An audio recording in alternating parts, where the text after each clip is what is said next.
Are you living with joy in everyday life?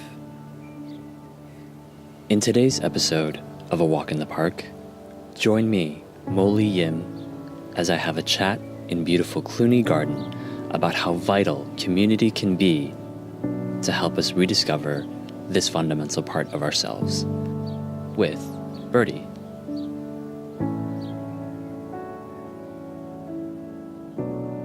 Going to different pockets and places in London where there was a real strong community atmosphere, and it made me realise that that was something that I felt I was missing and that I really wanted, and I was talking to my friend about it, and he said, yeah, you should try Experience Week then.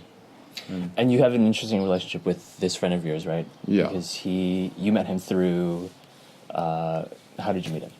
So I met him through, he runs men's groups in London. Mm-hmm. He runs an organisation called Men Speak, and yeah, they have different groups that run across London. And I started out just as a member, and I ended up becoming good friends with him. You mentioned that the men's groups, to me at least, you mentioned that the men's groups did a lot to help your development personally. Yeah. But you still felt that there was something that you were seeking that you couldn't quite get a hold on. And yeah, you touched upon that a little bit briefly, but I'd like to go a little bit deeper into that. Yeah. So I after secondary school, and all my friendship group kind of splintered and went off in their separate directions. Mm-hmm. I found it very hard to make a new friendship group. Mm-hmm. Until I found the men's groups, and I'd been going to them for a while, and that's where I've built my current friendship group from. And yeah, so I've found what I'd say is kind of my community, my tribe, but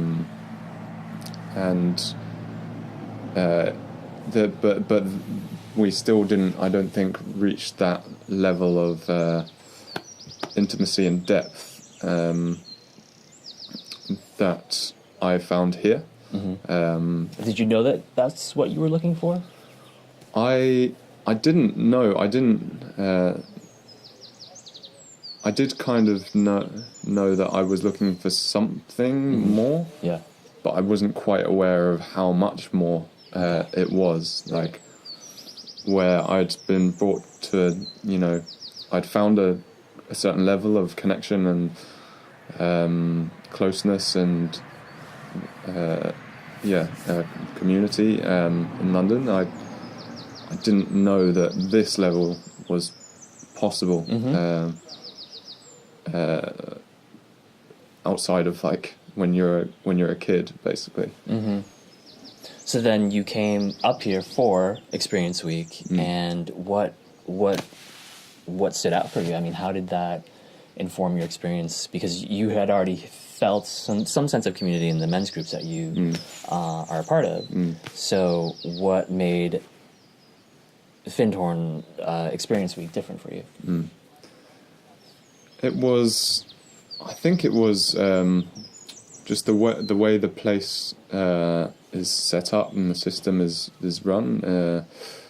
So obviously it's very close quarters. You're eating together. You're going out and doing activities day after day together. You have daily sharings, and there's also lots of time to just decompress and just hang out and in the lounge in the evenings, for example, which is where I like some of the highlights of actually the week were for me. When you could really there was that space where you could just properly connect, and it was like we were open enough to just be kids again and just connect that intimately with one another, even though we'd only known each other for such a short time. Mm-hmm. Yeah. And so this theme of being a kid again seems to be pretty prominent for you, because that was something that came up in my conversations with you. Why is that so? Why is that so important for you? For me, well, I had in secondary school a group of friends where we could play like, you know, silly kids basically, and there was no you didn't get judged for being too silly, too weird, and I lost that, I think, after secondary school. Mm-hmm. So it was really painful for me. So you were aware of that loss. Yeah. Okay. Yeah, and it was it was just very painful for me. Mm-hmm. So that's been one of my biggest drivers in the later part of my life is mm-hmm. to find that again. Okay. And did you feel that you were able to get back in touch with that? Yeah. Here? Yeah. Yeah, very, like, almost even, say, like, halfway through the week is when, you know, I think someone else in our group kind of was the first to be that vulnerable and be that childlike, like, and playful, and then that gave the rest of us permission to go, oh, okay, well, if he's going to sing a silly song with a cushion on his head, then yeah. I can do whatever I want. Right, yeah. Right. You came here for the community aspect. Would you say that's fair to say? Yeah. And then, you know, for me, at least, the way that I view this place is that spirituality is a big part of what's embedded here at the foundation at Findhorn. And I had a conversation with you earlier about how you view spirituality or spiritual life versus just life, right? And so there's a quote that you really connect with. What is that quote again? We're not human beings having spiritual experiences, we're spiritual beings having human experiences. Mm-hmm. Yeah, and you said something to me that really struck me, which is, well, you know, spirituality, I've already got that in the bank, right? And so how did you encounter the spiritual aspect of community life here, and how do you sort of see that in your own life?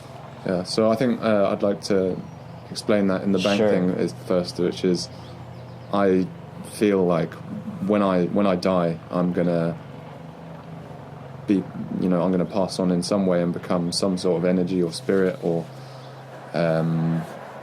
join the universe in some way. And then I think this is what I believe, is that I will then come back at some point as a different human or a different animal or something. Mm-hmm. So when I say I've got it in the bank, it's like when I die, I'm going to have plenty of spiritual experiences. Mm-hmm. Yeah. Because you're already a spiritual being. Yeah. So I guess my aim while I'm living is to have the most human experiences while I can have while I'm here. Mm-hmm. And I'd also, I think I would say also that there is something about it's not like there shouldn't be any mention of spiritual experiences. Maybe this is a theory I'm just thinking of now, but because it does allow people to go deeper in their connection with other people, because I think, well, most people here have had spiritual experiences, and the fact that people are so open about that means that you can connect on a deeper level, and then I think you can have very human experiences because you have that connection with another person, and you're more open to you know,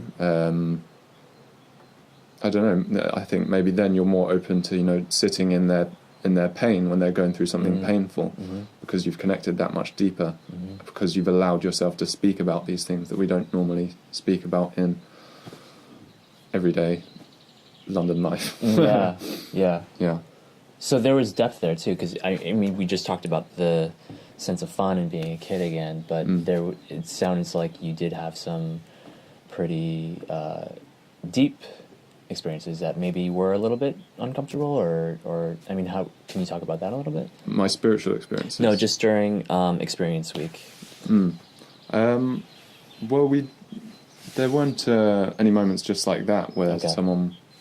There might have been a couple. We did have moments, for example, in our group on the last day. In the evening, we were just hanging out, playing around, and then suddenly someone said, "Hey, let's play this game where one person sits in the hot seat, and you have to tell them what you like about them, what you love about them." And we must have done that for about an hour and a half.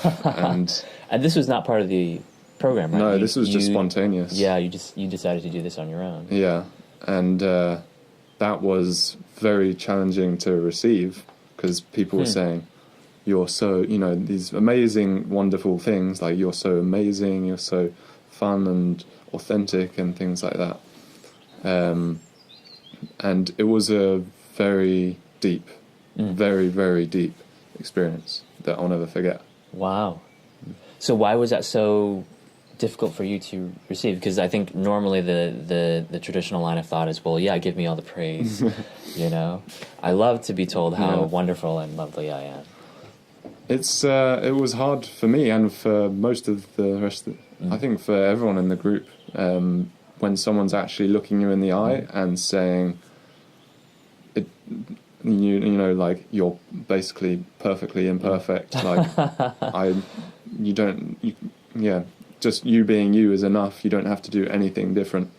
Yeah. It's and for them to talk about how much they kind of love these aspects of your personality, that you don't necessarily think are... And some people don't like I feel like I'm quite shy, and they were saying things like, it's absolutely fine that you're shy, we love that about you, in fact but also if you want to not be shy, that's also fine. Yeah.